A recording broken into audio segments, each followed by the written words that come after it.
Hello everyone. आज हम लोगों का ये JLO 2019 में जो कॉन्स्टिट्यूशन का पेपर आया था उसका लास्ट पार्ट है। इससे पहले हम 2 टर्म्स में आपको 96 क्वेश्चंस तक करा चुके हैं। आज हम इसको कंप्लीट कर देंगे पेपर को 2019 वाले को, कॉन्स्टिट्यूशन के पेपर को। देखें क्वेश्चन नंबर 97। निम्न में से कौन सा वाद फेरी वालों के अधिकार का वाद कहलाता है? बहुत इंपॉर्टेंट है, पूछा जाता है कि फेरी वालों के अधिकार से संबंधित कौन सा वाद है। तो इस केस को याद रखिएगा आप। सौदान सिंह बनाम न्यू दिल्ली म्यूनिसिपल कॉरपोरेशन का वाद फेरी वालों के अधिकार का वाद कहलाता है। ध्यान रखिएगा, ये JLO 2019 का राजस्थान का जो एग्ज़ाम है, ये सॉल्व पेपर दे रहे हैं हम आपको। 2 टर्न हो चुके हैं, तीसरा टर्न है ये, जिसमें 97 से लेके 150 क्वेश्चन तक, मतलब 150 क्वेश्चन आते हैं टोटल। आज ही कंप्लीट हो जाएगा। 98 क्वेश्चन में पूछा गया है, भारतीय संविधान के किस अनुच्छेद में आत्म अभिशमन के या आत्म अभिशंसन के विरुद्ध संरक्षण प्रदान किया गया है?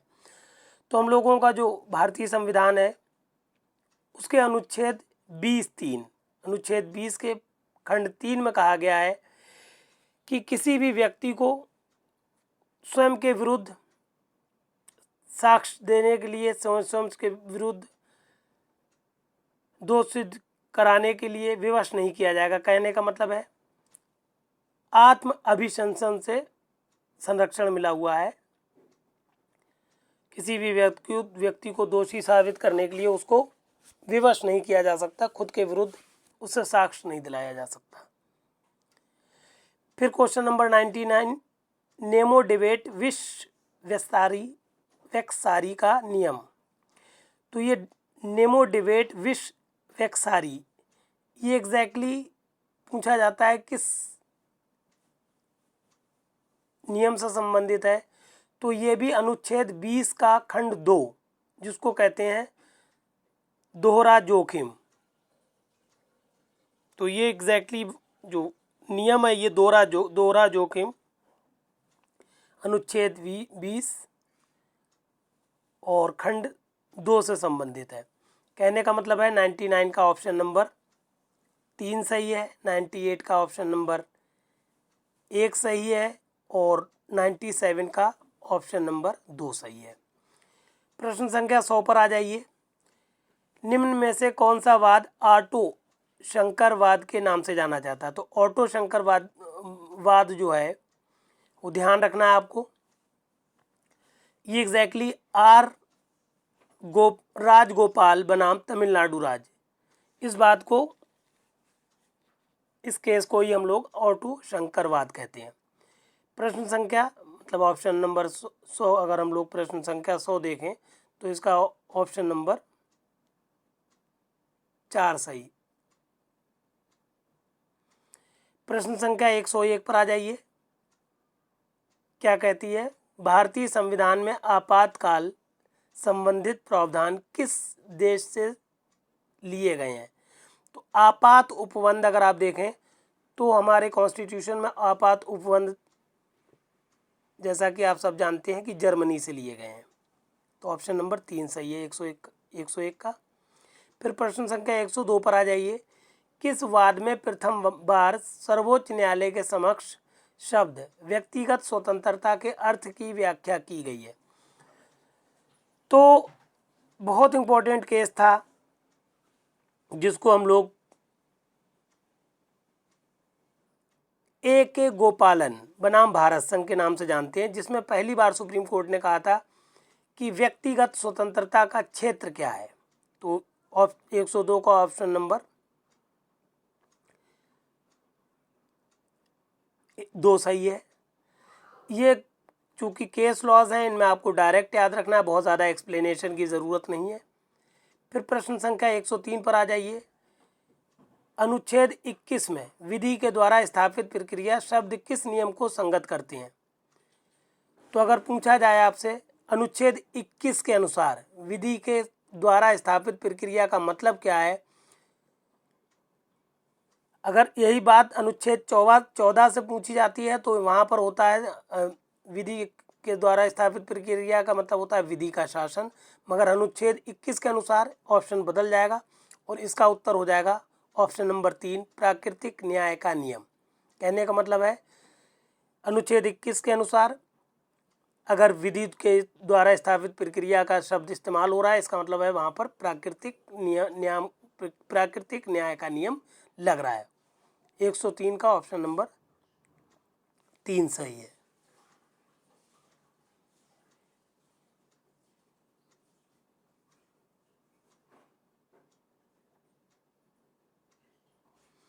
और अब आ जाइए प्रश्न संख्या 104 पर।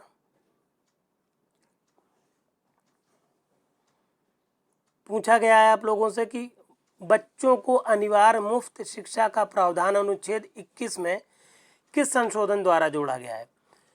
तो एग्जैक्टली आपको पता होगा, पहले तो ऑप्शन देख लें कौन सा सही है। ऑप्शन नंबर 2 सही है। 2002 में संशोधन हुआ था 86वां। इस 86वें संशोधन द्वारा बच्चों को अनिवार्य मुफ्त शिक्षा का प्रावधान अनुच्छेद, हालांकि 21 का 21 एक की जगह आप 21 का याद रखें, 21 का जोड़ा गया था अनुच्छेद, अंतः स्थापित किया गया था 2002 में 86वें संशोधन द्वारा। हालांकि ये परिवर्तित हुआ है 2010 में, जोड़ा गया था 2002 में मगर इसका परिवर्तन हुआ है 2010 से। ये दोनों चीज़ें बहुत इंपॉर्टेंट है। जैसा कि आप देखते हैं कि एक ऑप्शन के कई एक पार्ट होते हैं और हर पार्ट पूछा जाता है, इसलिए अगर आप पर डे हम प्रयास कर रहे हैं आपको 50 प्रश्न दे, तो 50 का मतलब है कम से कम आपके 100 प्रश्न पर डे अनुमानित 50 मिनट में कंप्लीट करा दे रहे हैं हम।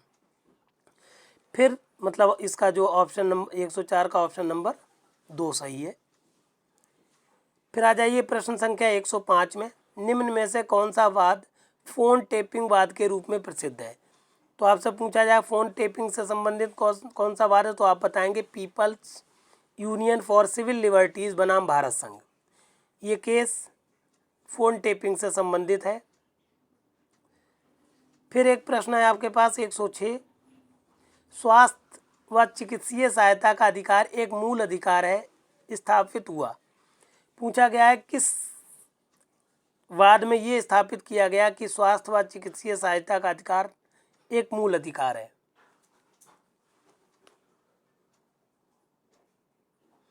तो एक केस था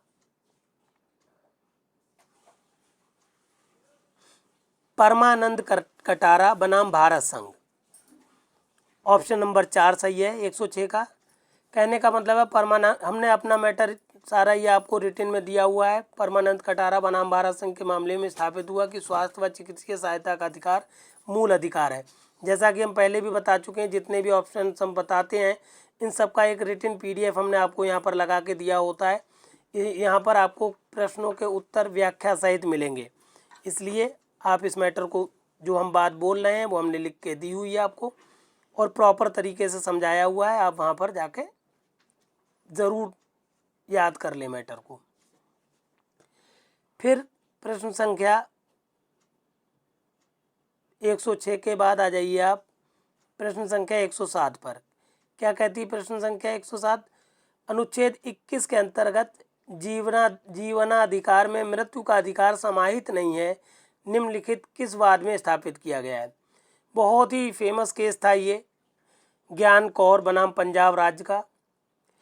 इस केस में बहुत दिनों तक विवाद चलता रहा। आखिर में सुप्रीम कोर्ट ने कहा कि जीवन रहने के अधिकार में, इसमें ज्ञान कौर बनाम पंजाब राज्य में ज्ञान कौर ने आत्महत्या करने का प्रयास किया था। तो सुप्रीम कोर्ट ने कहा कि किसी भी व्यक्ति को आत्महत्या करने का अधिकार नहीं है और जो IPC की धारा 309 है वो अपनी जगह बिल्कुल सही है।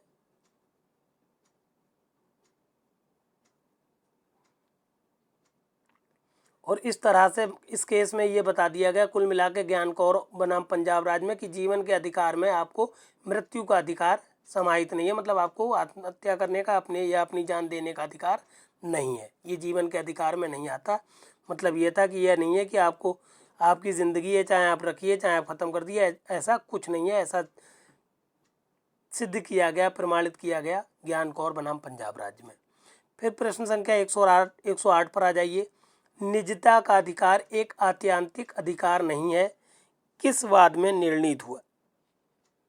तो एक केस है मिस्टर एक्स बनाम हॉस्पिटल जेड। एक्स बनाम जेड के का जो वाद है, इसमें निर्णीत हुआ कि निजता का अधिकार एक आत्यांतिक अधिकार नहीं है। बहुत इंपॉर्टेंट नहीं है, मगर आज चूँकि आ चुका है तो आप ध्यान ज़रूर रखें। फिर ये प्रश्न संख्या आपकी थी 108। अब आ गए आप प्रश्न संख्या 109 पर। प्रश्न संख्या 109 में पूछा गया है कि 14 वर्ष की आयु के बालकों को शिक्षा अनुच्छेद 21 के अंतर्गत मूल अधिकार है, किस मामले में स्थापित किया गया है? तो एक बहुत ही इम्पोर्टेंट केस आया था हम लोगों के सुप्रीम कोर्ट के द्वारा कि ये केस का नाम पहले तो ऑप्शन समझ लें। ऑप्शन नंबर 4 सही है इसका। उन्नी कृष्णन बनाम आंध्र प्रदेश राज्य में बताया गया, निर्णीत किया गया सुप्रीम कोर्ट द्वारा कि 14 वर्ष की आयु के बालकों की शिक्षा अनुच्छेद 21 के अनुसार मूल अधिकार है, ऐसा निर्णय दिया गया। फिर प्रश्न संख्या 110 में आ जाइए। बिना युक्तियुक्त आधार के हत्या के मामलों में जमानत न दिया जाना अनुच्छेद 21 का उल्लंघन है, किस केस में स्थापित किया गया है? तो ये केस है बाबू सिंह। ऑप्शन नंबर 2 सही है इसका। बाबू सिंह बनाम उत्तर प्रदेश राज्य में ये सुप्रीम कोर्ट ने निर्धारित कर दिया कि बिना युक्तियुक्त आधार पर आपके यहाँ अगर हत्या के मामले में ज़मानत नहीं दे रहे हैं किसी व्यक्ति को, तो इसका मतलब उसके जीवन के अधिकार को, उसके जो अनुच्छेद 21 है उसके द्वारा प्राप्त अधिकारों का उल्लंघन कर रहे हैं। फिर प्रश्न संख्या 11 पर आ जाइए। निम्न में से कौन सा वाद हथकड़ीवाद के नाम से जाना जाता है? तो हथकड़ीवाद का प्रेम शंकर शुक्ला बनाम दिल्ली प्रशासन, ऑप्शन नंबर 2। ये सारे वाद आपको एज इट इज याद रखने हैं, जैसे हथकड़ीवाद हमने अपने आंसर में लिख दिया है, हथकड़ीवाद प्रेम शंकर शुक्ला बनाम दिल्ली प्रशासन है। तो इतना आपको एक लाइन याद रखना है कि हथकड़ीवाद प्रेम शंकर शुक्ला बनाम दिल्ली प्रशासन है। फिर प्रश्न संख्या 112 पर आ जाइए। 112 में पूछा गया है कि निम्न में से कौन सा वाद गंगा वाटर के नाम से जाना जाता है? तो गंगा वाटर वाद जो है वो ऑप्शन नंबर 2 MC मेहता बनाम भारत संघ के वाद को क्या कहते हैं? गंगा वाटर वाद से जाना जाता है ये वाद। फिर आपसे पूछा गया प्रश्न संख्या 113 में कि निम्न में से कौन सा वाद हिरासत में मृत्यु से संबंधित है? तो हिरासत में मृत्यु हुई थी शीला बारसे बनाम महाराष्ट्र राज्य में, और इस केस को ही हिरासत में मृत्यु से संबंधित वाद कहा जाता है।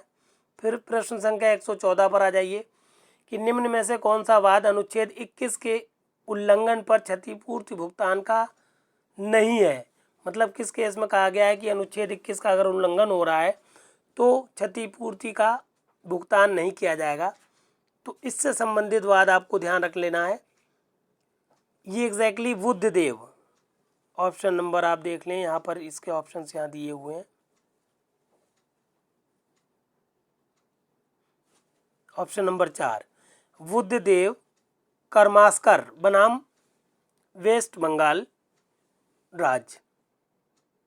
इस केस को क्या कहेंगे आप कि अनुच्छेद 21 का अगर उल्लंघन हो रहा है तो क्षतिपूर्ति नहीं मिलेगी।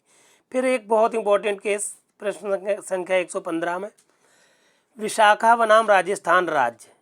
ये एग्जैक्टली कार्यस्थल पर यौन शोषण से संबंधित था। जो महिलाएं हैं, जो वर्कर्स हैं, उनका अगर जहां वो कार्य करती हैं वहां पर अगर शोषण हो रहा है तो इस मामले को उठाया गया था कि कार्यस्थल पर जो महिलाएं हैं उनका शोषण किया जाता है, और इस बात को बहुत ही प्राथमिकता दी गई थी, बहुत महत्वपूर्ण वाद था। और ये एग्जैक्टली कार्यस्थल पर यौन शोषण से संबंधित वाद विशाखा बनाम राजस्थान राज्य का वाद है। ये सारे वाद आपको एज इट इज याद रखने हैं, इसमें कोई एक्सप्लेन करने की ज़रूरत नहीं है, सीधे सीधे वाद को याद रखना है आपको। अब आ जाइए आप, इम्पोर्टेंट प्रश्न आ गया 116 जब आपात के समय भी जीवन एवं व्यक्तिगत स्वतंत्रता का अधिकार निलंबित नहीं किया जा सकता, ये संभव हुआ। कहने का मतलब है आपात के समय चूंकि जीवन एवं व्यक्तिगत स्वतंत्रता, ये एग्जैक्टली आपको इनडायरेक्ट वे में आपने सुना होगा कि कौन से अनुच्छेद हैं जिनका उल्लंघन नहीं होता आपात के दौरान। तो अनुच्छेद 20 और 21, सॉरी,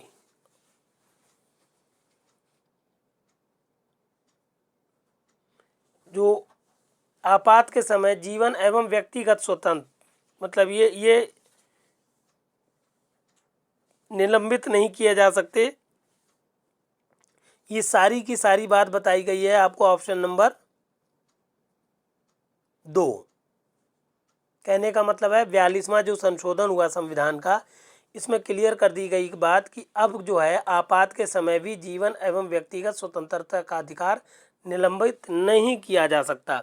जैसा कि अभी आपने देखा था जम्मू कश्मीर के मामले में इंटरनेट बंद कर दिया गया था, तो उसको कहा गया था कि ये निजता के अधिकार को या व्यक्तिगत स्वतंत्रता का अधिकार को उल्लंघन कर रहा है। फिर आ जाइए प्रश्न संख्या, ये सारे मामले जो हम आप क्योंकि यहाँ पर डिटेल्ड नहीं पढ़ा सकते, हमारा मकसद है कि आपको 1 मिनट में एक प्रश्न ज़रूर दे दें, तो इसलिए प्रयास करते हैं कि पूरा टॉपिक 50 मिनट के अंदर कंप्लीट हो जाए, जिससे आपके 50 मिनट में कम से कम 100 क्वेश्चंस डायरेक्ट या इनडायरेक्ट एक्सप्लेन हो जाए। प्रश्न संख्या 117 पर आ जाइए। सार्वजनिक स्थल पर धूम्रपान अनुच्छेद 21 का उल्लंघन है, ये किस वाद में कहा गया है?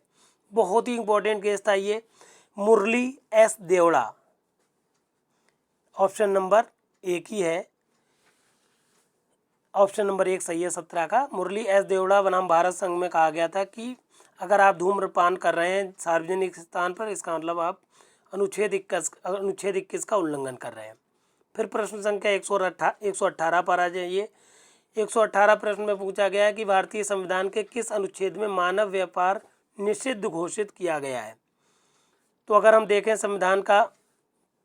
भारतीय संविधान का अनुच्छेद 23, जिसमें बिल्कुल क्लियर कह दिया गया है कि मानव व्यापार निषिद्ध घोषित है। कहने का मतलब है मानव के व्यापार को निषिद्ध घोषित कर दिया गया अनुच्छेद 23 में। ऑप्शन नंबर 2 सही है प्रश्न संख्या 118 का।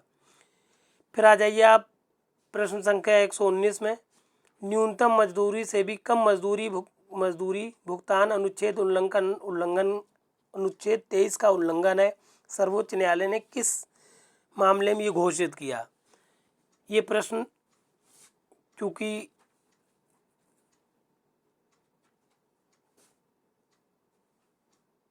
निरसित कर दिया गया था, इसलिए हमने अपने उत्तर में इसको निरसित कर दिया है।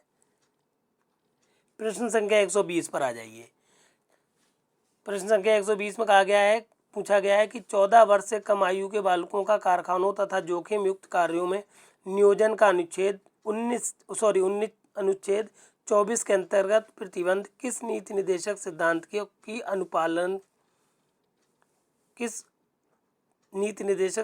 का अनुपालन है?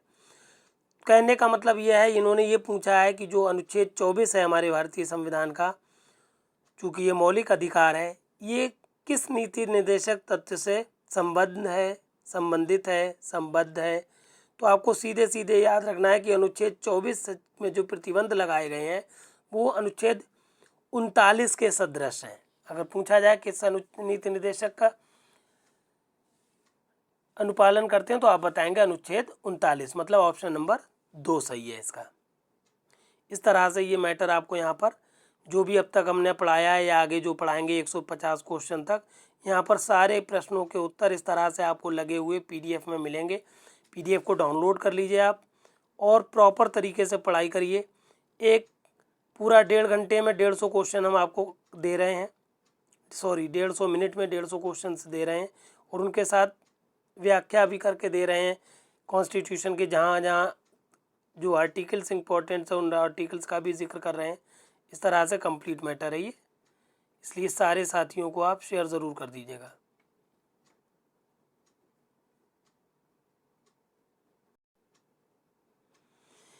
प्रश्न संख्या 121 पर आ जाइए, 121 पर। भारतीय संविधान का कौन सा अनुच्छेद धार्मिक स्वतंत्रता से संबंधित है? तो अगर हम देखें धार्मिक स्वतंत्रता,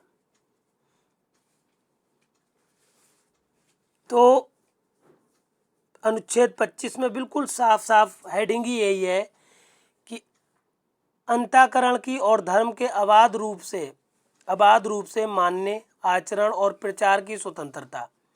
ये एग्जैक्टली अनुच्छेद 25 की हेडिंग ही है। तो यहाँ पर अगर देखें तो धार्मिक स्वतंत्रता का जो उल्लेख है वो अनुच्छेद 25 में किया गया है, मतलब ऑप्शन नंबर 2 सही है। फिर आ जाइए आप प्रश्न संख्या 122 पर।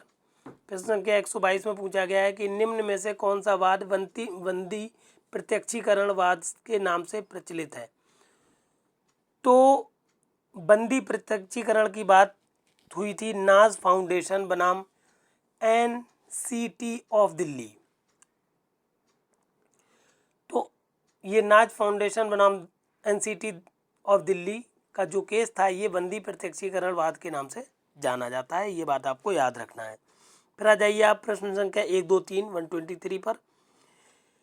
इसमें पूछा गया है कि अनुच्छेद 14 व 19 में दिए गए मूल अधिकारों के ऊपर कुछ नीति निर्देशक तथ्यों को प्राथमिकता देने हेतु अनुच्छेद 31C भारतीय संविधान में किस संविधान संशोधन द्वारा समाहित किया गया? बहुत आसान है इसको याद रखना। जो अनुच्छेद 31C है इसको इंट्रोड्यूस किया गया 31वां संशोधन द्वारा। ध्यान रखिएगा 31C 31वां संशोधन। तो इस 31वां संशोधन जो हुआ इसमें 31C को इंट्रोड्यूस किया गया और इसमें कहा गया कि अनुच्छेद 14 और 19 जो है जो मूल अधिकार हैं इनके ऊपर कुछ नीति निर्देशक को प्राथमिकता दी जानी चाहिए, मतलब मूल अधिकारों से भी कुछ नीति निर्देशक तथ्यों को ऊपर रखा जाना चाहिए। प्रश्न संख्या 124 पर आ जाइए। कर्मकारों को उपयुक्त एवं मानवीय कार्य दशाएं प्रदान करने हेतु संविधान का कौन सा अनुच्छेद निर्देश देता है? तो अनुच्छेद 42 जो है हम लोगों का, ऑप्शन नंबर 4 सही है इसका, पहले आप तो ये समझ ले। और अनुच्छेद 42 में लिखा हुआ है, हमने अपने नोट्स में लिख दिया है, जो अभी हमने दिखा रहे थे आपको, वहाँ पर हमने लिख दिया है अनुच्छेद 32 काम की न्याय संगत और मानवोचित दशाओं तथा प्रसूति सहायता का उपबंध। अनुच्छेद 42 में कहा गया है कि काम की न्याय संगता होना चाहिए, न्याय संगत सबको काम मिलना चाहिए, और मानव के दशाओं को देखते हुए या महिलाओं की प्रसूति अवस्थाओं को देखते हुए क्या होना चाहिए, उनको सहायता प्रदान किया जाना चाहिए। ये बात बताई गई है अनुच्छेद 42 में। फिर प्रश्न संख्या 125 पर आ जाइए। सर्वोच्च न्यायालय द्वारा समान नागरिक संहिता के लिए निर्देश किस वाद में जारी किए गए हैं? तो सर्वोच्च न्यायालय ने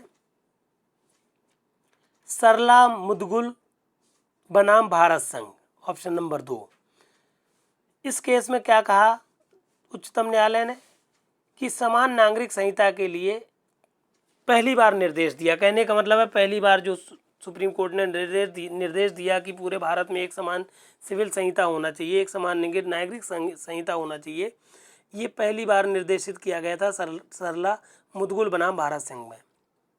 फिर प्रश्न संख्या 126 पर आ जाइए। प्रश्न संख्या 126 में पूछा गया है कि भारत के संविधान के किस अनुच्छेद के अंतर्गत राज्य पोषित धार्मिक संस्था द्वारा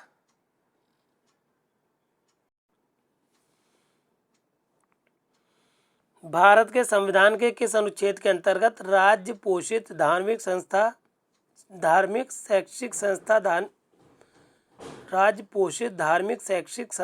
धार्मिक शिक्षा नहीं दे सकते? एग्जैक्टली हम लोगों का जो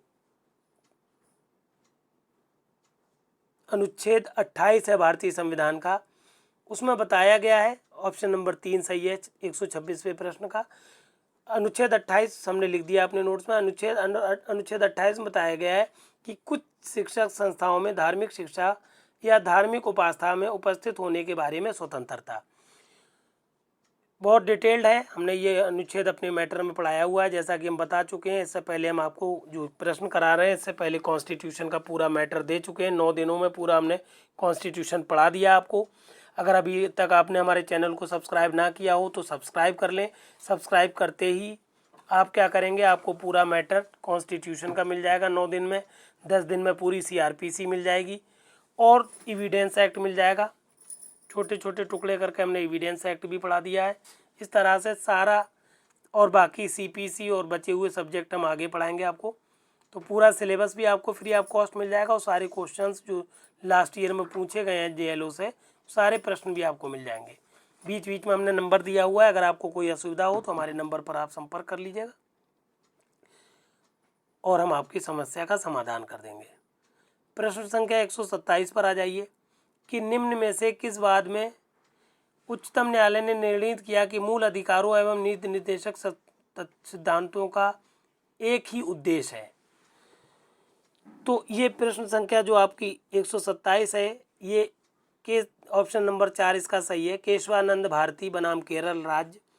इस केस में उच्चतम न्यायालय ने निर्धारित कर दिया, फैसला दिया कि जो मूल अधिकार हैं और जो नीति निर्देशक तत्व हैं, इन सब का उद्देश्य एक है, हर तरह से न्याय दिलाना, देश की व्यवस्था को प्रॉपर तरीके से, न्यायिक व्यवस्था को प्रॉपर चलाना। यही सब दोनों ही, चाहे वो मूल अधिकार हो या नीति निर्देशक तथ्य हों, दोनों का उद्देश्य एक ही है, ऐसा कहा गया केशवानंद भारती बनाम केरल राज्य। फिर आ जाइए प्रश्न संख्या 128 पर।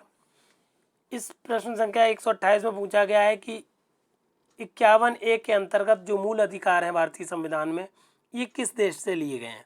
तो हम लोगों को पता होना चाहिए कि हमारे भारतीय संविधान में जो नीति निर्देशक तथ्य हैं,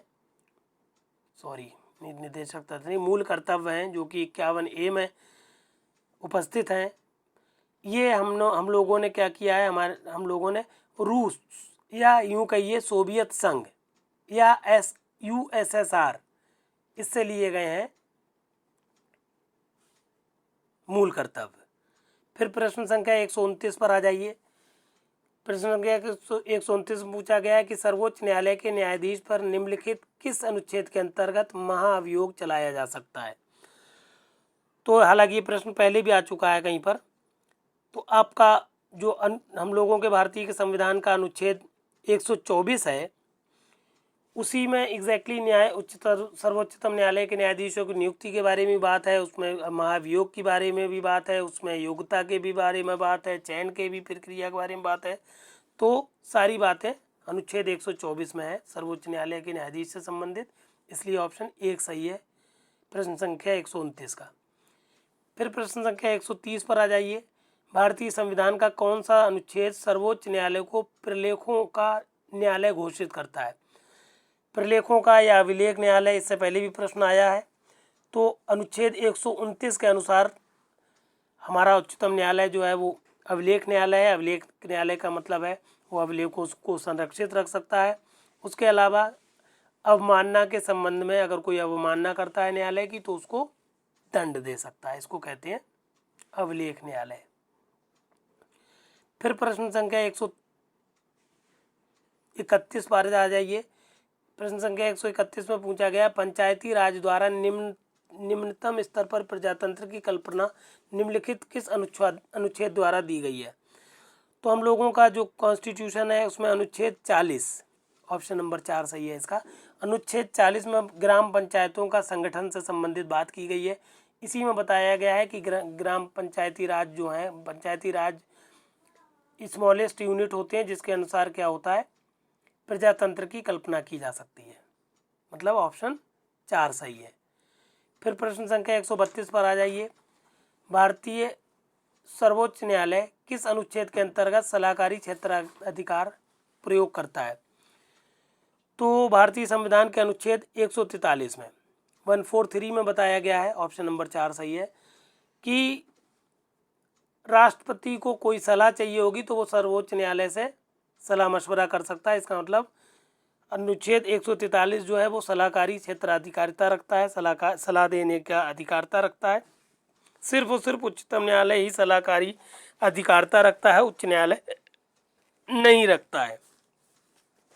ये भी बात पूछी गई है प्रश्न में। कई तरह से घुमा के प्रश्न आते हैं, तो सिर्फ और सिर्फ उच्चतम न्यायालय ही सलाहकारी का अधिकारिता रखता है और कोई भी न्यायालय सलाह नहीं दे सकता। फिर प्रश्न संख्या 133 पर आ जाइए। भारत के संविधान के किस अनुच्छेद के अंतर्गत एक उच्च न्यायालय के सेवानिवृत्त न्यायाधीश की नियुक्ति उसी उच्च न्यायालय में एक न्यायाधीश के रूप में बैठने एवं कार्य करने के लिए हो सकती है? तो हम लोगों का जो कॉन्स्टिट्यूशन है उसमें अनुच्छेद 224 ए है। इस अनुच्छेद 224 ए में ये बताया गया है कि जो उच्च न्यायालय के सेवानिवृत्त न्यायाधीश हैं वो फोरम कम होना पर लोगों के कम न्यायाधीश होने के स्थिति में न्यायाधीश के रूप में काम कर सकते हैं, बैठकों में कार्य कर सकते हैं, उन्हें बैठाया जा सकता है, उनसे काम लिया जा सकता है। मतलब 133 का ऑप्शन नंबर 2 सही है, अनुच्छेद 224 ए। फिर प्रश्न संख्या 134 पर आ जाइए। उच्च न्यायालय की अन्य न्यायालयों पर अधीक्षण शक्ति किस अनुच्छेद में प्रदान की गई है? प्राप्त किस अनुच्छेद में प्राप्त है? तो उच्च न्यायालय की अन्य न्यायालयों पर अधीक्षण शक्ति, ये बात कही गई है हमारे भारत के संविधान के अनुच्छेद 227 में। मतलब ऑप्शन नंबर 2 सही है। अनुच्छेद 227 में बताया गया है कि उच्च न्यायालय के अधीनस्थ जितने भी न्यायालय होते हैं उन सब का अधीक्षण क्या करता है? उच्च न्यायालय करता है। ये बात ध्यान रखना है आपको। इस तरह से आपका एक प्रश्न संख्या 134 हो गई। फिर आप आ जाइए प्रश्न संख्या 135 पर। प्रश्न संख्या 135 में पूछा गया है कि निम्न में से किसमें सर्वोच्च न्यायालय का मूल क्षेत्राधिकार नहीं है? तो मूल क्षेत्राधिकार की अगर बात की जाए तो हमने बताया, इस प्रश्न को पहले भी हम पहले पढ़ा चुके हैं कि भारतीय संविधान के अनुसार हमारा सर्वोच्च न्यायालय जो है राज्यों के बीच या दो राज्यों के बीच या राज्य और सरकार के बीच या एक तरफ एक राज्य दूसरी तरफ सरकार के बीच, ये सब मैटर हम पढ़ा चुके हैं अपने कॉन्स्टिट्यूशन के मैटर में, जो हमने 9 दिन में पढ़ाया है, वहाँ पर ये मैटर है पूरा। तो वहाँ पर क्षेत्राधिकार प्राप्त है। तो आप देखें ऑप्शन नंबर 1, 3 और 4, इन सब की अधिकारिता है सर्वोच्च न्यायालय को। सिर्फ और सिर्फ जो ऑप्शन नंबर 2 है वो गलत है। कहने का मतलब है दो कारपोरेट घरानों के मध्य विवाद को निपटाने का क्षेत्राधिकार सर्वोच्च न्यायालय को नहीं है, इसलिए इस प्रश्न का ऑप्शन नंबर 2 सही है। फिर प्रश्न संख्या 135 पर आ जाइए। 136 पर। प्रश्न संख्या 136 में पूछा गया कि भारतीय संविधान के प्रस्तावना में समाजवादी एवं पंथनिरपेक्ष शब्द समाहित किए गए हैं। तो हमारे भारतीय संविधान की प्रस्तावना में पहले समाजवादी और पंथनिरपेक्ष शब्द नहीं थे। ये एग्जैक्टली बहुत ही महत्वपूर्ण संविधान संशोधन हुआ था, जिसको हम लोग, बिल्कुल सही बात है, जिसको हम लोग 42वां संविधान संशोधन कहते हैं। 42वां एग्जैक्टली ऑप्शन नंबर 3 सही है।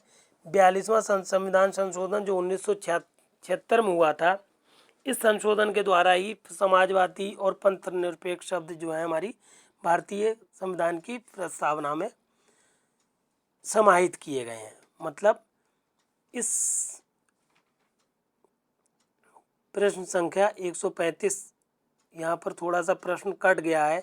प्रश्न संख्या 136 नंबर नहीं आ पाया सही से, तो 136 का ऑप्शन नंबर 2 सही है।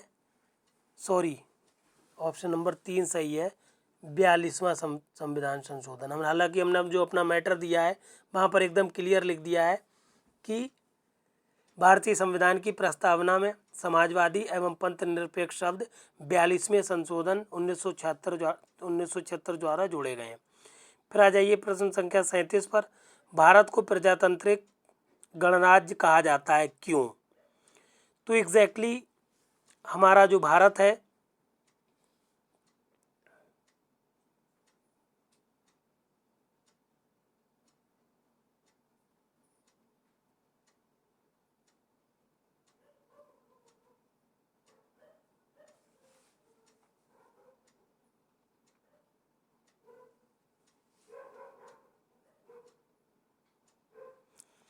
वो प्रजातांत्रिक गणराज्य कहा जाता है। ये प्रश्न पहले भी आ चुका है, इसलिए हमने यहाँ पर नहीं कराया है।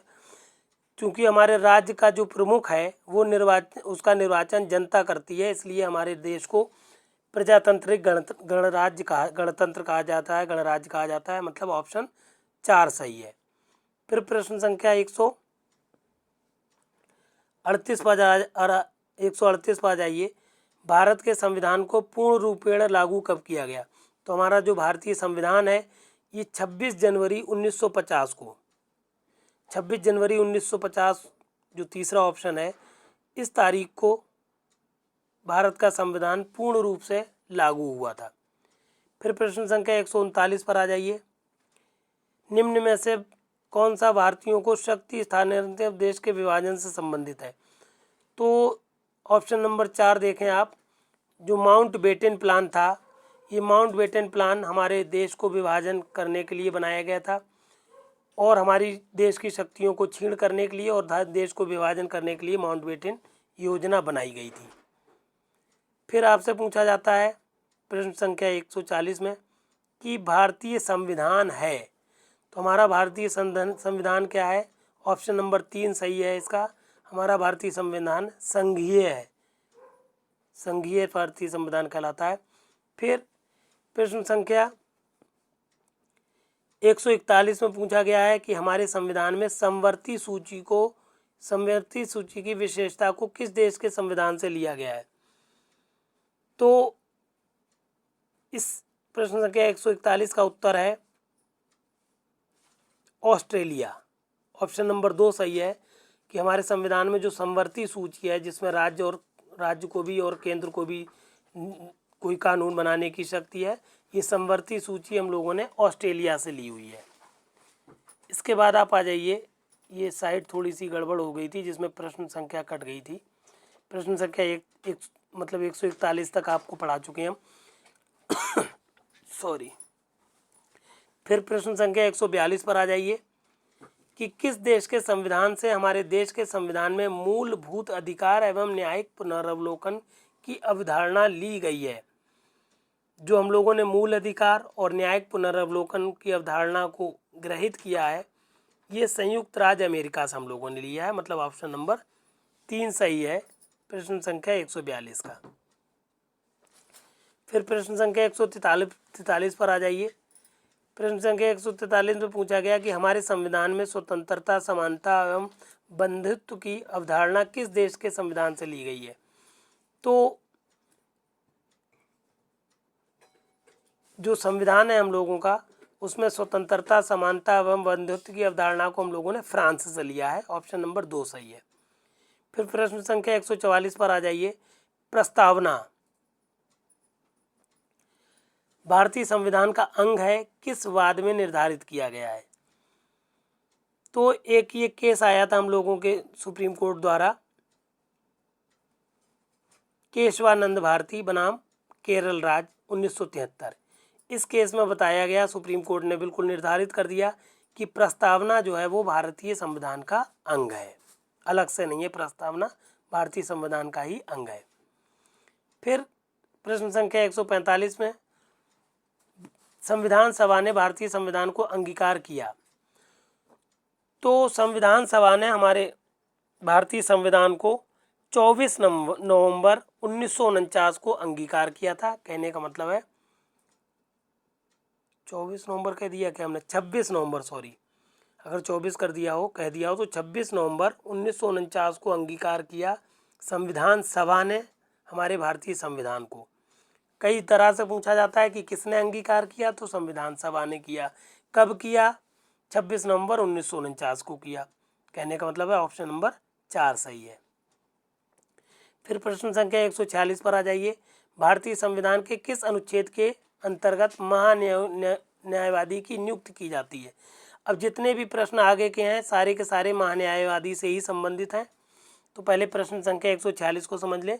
किस अनुच्छेद? तो अनुच्छेद 76 के अनुसार महान्यायवादी की नियुक्ति राष्ट्रपति द्वारा की जाती है। तो ऑप्शन नंबर 3 सही है। भारत का नाम महान्यायवादी अनुच्छेद 76 के अंतर्गत नियुक्त किया जाता है। फिर 147 में पूछा गया है कौन सा एक कार्य महान्यायवादी का नहीं है। तो भारत का महान्यायवादी क्या नहीं करता है ये समझ लें आप। पहली बात, भारत सरकार को सलाह देता है, बिल्कुल देता है। विधायी प्रकृति के अन्य कार्य करता है, बिल्कुल करता है। संविधान अथवा अन्य विधि द्वारा दिए गए कार्य करता है, बिल्कुल करता है। इसमें आप देखें लास्ट ऑप्शन 147 का चौथा, ये ऑप्शन कहता है भारतीय बहुराष्ट्रीय कंपनियों के लिए अंतर्राष्ट्रीय न्यायालय में प्रतिनिधित्व करता है। ये काम भारत का न्यायवादी नहीं करता है, इसलिए ऑप्शन नंबर 4 सही है। फिर प्रश्न संख्या 148 पर आ जाइए। भारतीय संविधान के किस अनुच्छेद के अंतर्गत महान्यायवादी संसद की कार्रवाई में भाग लेने एवं बोलने का अधिकार रखता है? तो 48 और 49 लगभग दोनों प्रश्न एक जैसे हैं, मतलब महान्यायवादी के से ही संबंधित है। तो अनुच्छेद 88 एग्जैक्टली हम लोगों को कॉन्स्टिट्यूशन में है, ऑप्शन नंबर 2 सही है 148 का। और 88 अनुच्छेद के अंतर्गत भारत का महान्यायवादी संसद की कार्रवाई में भाग ले सकता है, संसद की कार्रवाइयों में बोलने का अधिकार रखता है, मगर वो क्या है, सारे विशेषाधिकार रखता है जो कि सांसदों को प्राप्त हैं, मगर वो वोट देने का अधिकार नहीं रखता। इस तरह से पूरी बात हमने अपने आंसर में व्याख्या सहित लिख दी है। फिर प्रश्न संख्या 149 पर आ जाइए। भारत का महान्यायवादी संसद की कार्रवाई में भाग ले सकता है, क्या ये वो सांसदों को प्राप्त विशेषाधिकार का अधिकारी है? तो बिल्कुल है। अभी हमने बताया अनुच्छेद 148 के अभी प्रश्न 148 के अंतर्गत हमने बताया था कि अनुच्छेद 88 के अंतर्गत जो भारत का महान्यायवादी है वो सांसदों को प्राप्त सारे विशेषाधिकार रखता है, मगर मत देने का अधिकार नहीं रखता। कहने का मतलब है, अगर हम देखें 149 का ऑप्शन नंबर 1 सही है। पूछा गया है क्या वो सांसदों को प्राप्त विशेष अधिकार का अधिकारी है, तो बिल्कुल है। विशेष अधिकार मिलते हैं भारत के महान्यायवादी को अनुच्छेद 88 के अनुसार। तो आंसर इसका एक ऑप्शन सही है, हाँ। फिर लास्ट क्वेश्चन है, भारत के महान्यायवादी की नियुक्ति किसके द्वारा की जाती है? हालांकि इस प्रश्न को हटा दिया था, मगर भारत के अगर देखा जाए भारत के महान्यायवादी की नियुक्ति राष्ट्रपति द्वारा की जाती है, और राष्ट्रपति के प्रसाद पर्यंत ही ये हमारा भारत का महान्यायवादी कार्य करता है। इस प्रश्न को अगर आप इस प्रश्न पत्र को देखेंगे तो ये यहाँ पर 150 क्वेश्चन हो गए, जो कि कंप्लीट हो गया। ये पूरा प्रश्न पत्र जो 2019 में आया था जेएलओ राजस्थान में, उसकी कंप्लीट व्याख्या करके दिखा दी। व्याख्या के साथ ही ये हैंड रिटन नोट्स हर प्रश्न के उत्तर के फॉर्म में लिख दिए हैं। जब आप रिवाइज करेंगे तो इन हैंड रिटन नोट 4 पेज हैं सिर्फ हमारे लिखे हुए। इन 4 पेजेस को याद कर लीजिएगा। आपको पूरा का 4 करके 3 टर्न होंगे, 4 3 12, तो 12 पेजेस हैं टोटल। मतलब प्रत्येक दिन हमने 50 क्वेश्चन आपको पढ़ाए हैं, और इस तरह से 50 मिनट में आज तो 50 मिनट के अंदर ही हमने लेक्चर भी कंप्लीट करा दिया, और 50 प्रश्नों से ज़्यादा प्रश्न भी आपके करा दिए। कहने का मतलब है अनुमानित 50 मिनट के अंदर आपको सारे के सारे 50 प्रश्नों का उत्तर और व्याख्या सहित मिल रहा है। इसलिए ये कंप्लीट मैटर आपके लिए बहुत इम्पोर्टेंट है, इसलिए आप सारे साथियों को इस मैटर को शेयर कर दीजिए। और अगर भी अभी तक हमारे चैनल को सब्सक्राइब नहीं किया है तो सब्सक्राइब कर लीजिए। इससे पहले हम बता चुके हैं आपको कि सारे जेएलओ का जो सिलेबस है वो हम पढ़ा चुके हैं आप लोगों को, इसलिए चैनल सब्सक्राइब करते ही आप हमारे यूट्यूब चैनल पर पहुंच जाएंगे। वहां पर सारे वीडियो आपको सिलेबस के मिल जाएंगे। इसलिए हमारे चैनल को सब्सक्राइब और शेयर ज़रूर करें। धन्यवाद।